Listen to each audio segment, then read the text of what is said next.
By standing on the tips of her toes on a kitchen chair, 5-year-old Bonnie could just see out over the sill of the window in the tiny daylight basement apartment where she lived with her parents.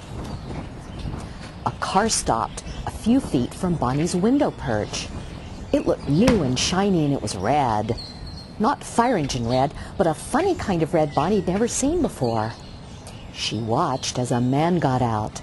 A big man wearing the kind of dress-up clothing Daddy never wore, not even on holy days when Mama made him go to church. The man slammed the car door shut. He hurried over to the steps and pounded on the back door. After a while, Bonnie's friend Mimi opened the door and stepped out into the porch and stood with her back to the screen door. Since Saturday was house cleaning day, Mimi wore a flowery, full-length apron. As she talked to the man on her porch, Mimi crossed her arms under the bottom of the apron, as though the arms were cold and covering them with the cloth of her apron might help warm them. Bonnie couldn't hear any of the conversation, but from the bright red splotches of color on her friend's cheeks, Bonnie knew that Mimi was angry. So was the man. He waved his arms, his face turned red, and every time he stopped talking, all Mimi did was shake her head. Whatever the man wanted, Mimi's answer was no.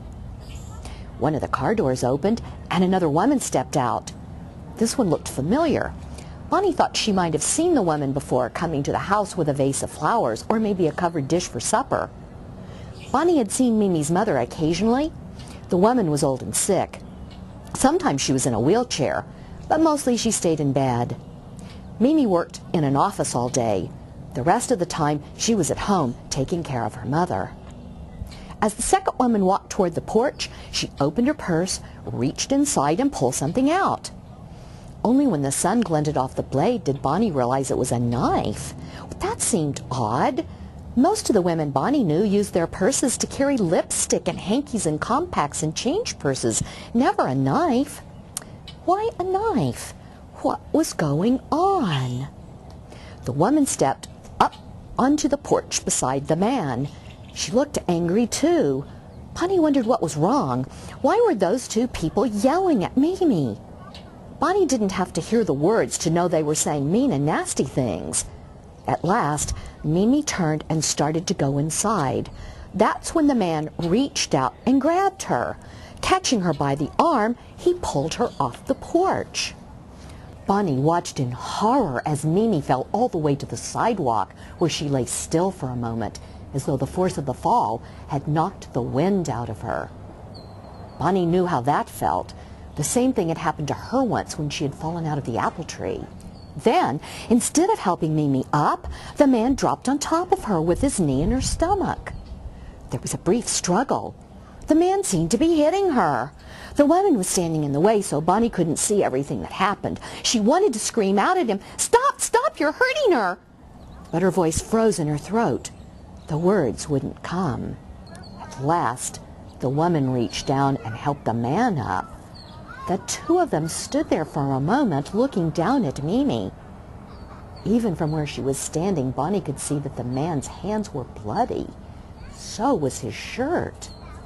After a moment, the man and woman hurried into the house, closing the door behind them and leaving Mimi lying on the sidewalk.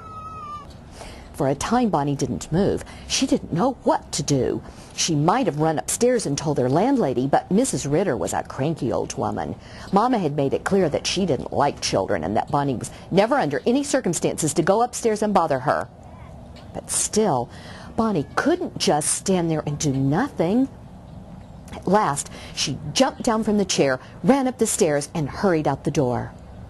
If the afternoon sun was warm on her body, Bonnie didn't feel it. She raced across their driveway and the narrow strip of grass that separated her backyard from Mimi's. A few feet away, she stopped and stared in horror.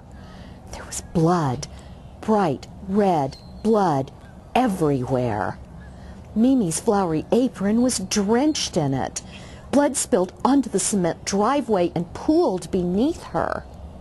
The handle of a kitchen knife that looked just like Mama's stuck out of her stomach.